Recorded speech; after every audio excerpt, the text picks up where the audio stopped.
Digital circuit কিভাবে কোনো কিছু মনে রাখে? আমাদের স্মার্টফোন থেকে শুরু করে শক্তিশালী কম্পিউটার পর্যন্ত চারপাশের প্রায় সব প্রযুক্তির একদম মূলে কিন্তু রয়েছে এই মেমরি। চলুন আজকের এই আলোচনায় গভীরে গিয়ে দেখি কিভাবে সাধারণ সার্কিটগুলো তথ্য সংরক্ষণ করতে পারে আর এই ডিজিটাল দুনিয়ার ভিত্তিটা তৈরি করে। তাহলে মূল প্রশ্নটা হলো, একটা কম্পিউটার ঠিক কিভাবে মনে রাখে? এটা তো শুধু যোগ বিয়োগ বা গণনা করে না, তথ্যও সংরক্ষণ করে।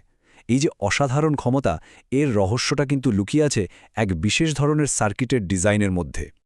দেখুন, ডিজিটাল সার্কিটকে আমরা মূলত দুই ভাগে ভাগ করতে পারি। একদিকে আছে কম্বিনেশনাল সার্কিট। ভাবুন তো, এটা অনেকটা সাধারণ ক্যালকুলেটরের মতো। আপনি যা ইনপুট দেবেন শুধু সেটার ওপর ভিত্তি করে সঙ্গে সঙ্গেই আউটপুট দেবে। এর কোনো মেমোরি নেই, কিচ্ছু মনে রাখে না।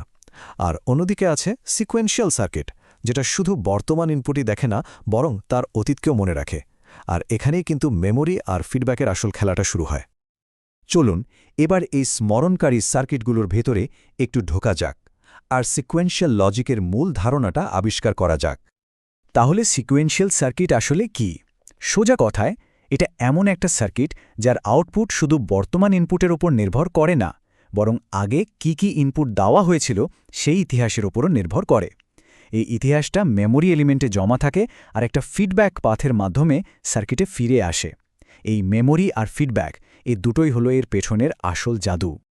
কিন্তু মেমোরি তৈরির প্রথম চেষ্টাটা কিন্তু একদম নিখুঁত ছিল না। সবচেয়ে সাধারণ মেমোরি এলিমেন্ট বানাতে গিয়ে ইঞ্জিনিয়াররা মারাত্মক একটা ত্রুটির মুখে পড়েন। চলুন সেই গল্পটা একটু জেনে আসা যাক। তাহলে পরিচয় করা যাক এসআর ল্যাচের সাথে। এটাকে বলা যেতে পারে মেমোরির সবচেয়ে মৌলিক বিল্ডিং ব্লক। এর দুটো ইনপুট আছে, এস মানে সেট, যেটা আউটপুটকে 1 করে, আর আর মানে রিসেক, যেটা আউটপুটকে 0 করে দেয়। খুব সহজ কথায়, এটা শুধু 1 বিট তথ্য মানে 0 অথবা 1 ধরে রাখতে পারে। এর কাজ করার পদ্ধতিটা বেশ সহজ।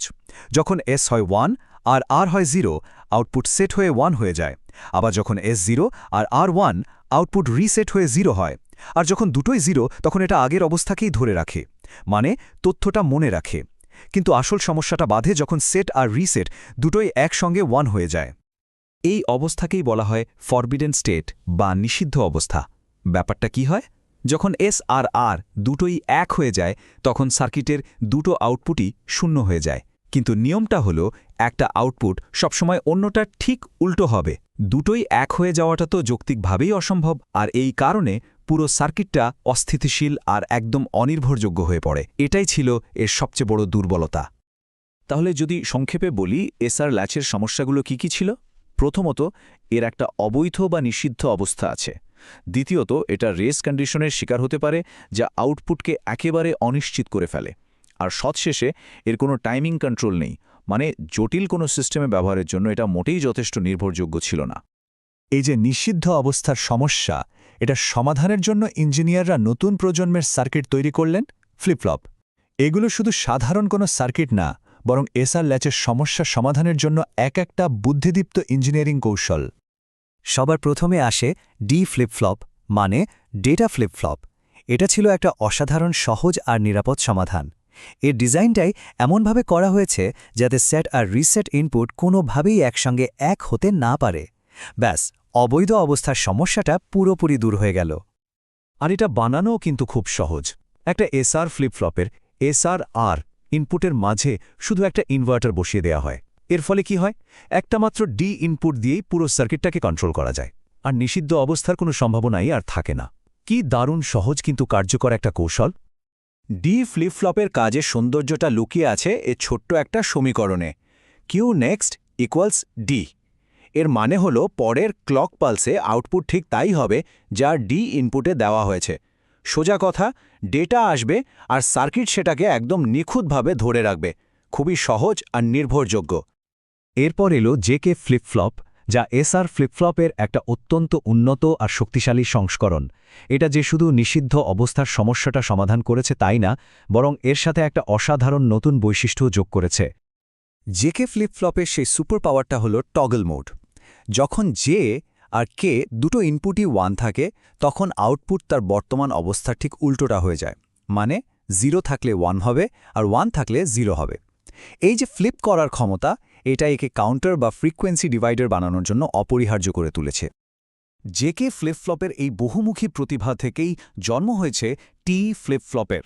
এটা হলো একটা স্পেশালিস্ট, এর একটাই ইনপুট টি, আর এটা একটাই কাজ একদম নিখুঁতভাবে করে, সেটা হলো টগল করা। এর প্রধান ব্যবহার হল বাইনারি কাউন্টার তৈরিতে। যখন টি ইনপুট 1 থাকে, এটা প্রত্যেকটা ক্লক পালসে আউটপুটকে টগল করে। এর ফলে কি হয়, ক্লকের ফ্রিকোয়েন্সি ঠিক অর্ধেক হয়ে যায়, যা ডিজিটাল ঘড়ি বা টাইমারের মতো সিস্টেমে খুবই গুরুত্বপূর্ণ। আর এটা বানানো খুবই সহজ। জেকে ফ্লিপফ্লপের জে আর কে ইনপুট দুটোকে এক করে দিলেই হলো।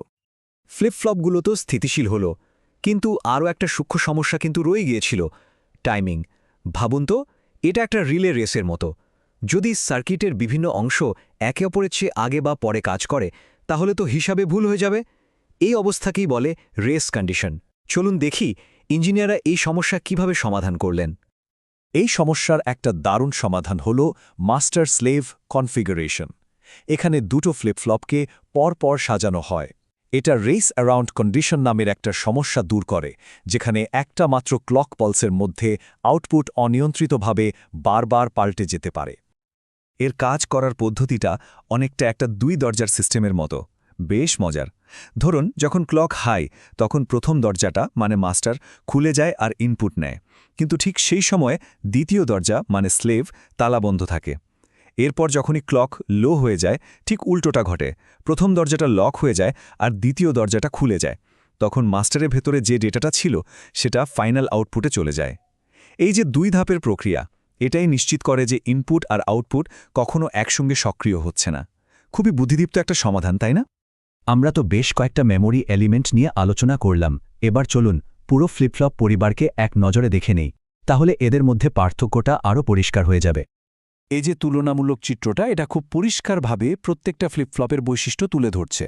আমরা দেখতে পাচ্ছি এসআর ল্যাচের একটা অবৈধ অবস্থার সমস্যা ছিল, যেটা ডি, জেকে এবং টি ফ্লিপ-ফ্লপের সমাধান করা হয়েছে। আবার দেখুন, জেকে আর টি ফ্লিপ-ফ্লপের টগল করার একটা বিশেষ ক্ষমতা আছে, যা তাদের কাউন্টার তৈরির জন্য আদর্শ করে তুলেছে। এই টেবিলটা এক নজরে এদের শক্তি আর দুর্বলতা বুঝতে সাহায্য করে। আর এখানে আমরা প্রতিটি ফ্লিপ-ফ্লপের মূল লজিক্যাল ফাংশন মানে ক্যারেক্টারিস্টিক ইকুয়েশন দেখতে পাচ্ছি। সহজ কথায়, এই গাণিতিক সমীকরণগুলোই আসলে সংক্ষেপে বলে দেয় যে একটা নির্দিষ্ট ইনপুটের জন্য আউটপুটটা ঠিক কী হবে। এগুলো হলো প্রত্যেকটা সার্কিটের আচরণের মূল সূত্র। এই যে সাধারণ টগল আর সুইচ, এগুলো মিলেই কিন্তু আজকের এই ডিজিটাল বিশ্ব তৈরি করেছে। এসআর ল্যাচের ফরবিডেন স্টেটের মতো সমস্যা সমাধান করেই প্রযুক্তি এতদূর এগিয়েছে। তাহলে একটু ভাবুন তো, আজকের দিনের ইঞ্জিনিয়াররা ভবিষ্যতের প্রযুক্তির জন্য কোনো নতুন ফরবিডেন স্টেট বা নিষিদ্ধ অবস্থার সমাধানের চেষ্টা করছেন।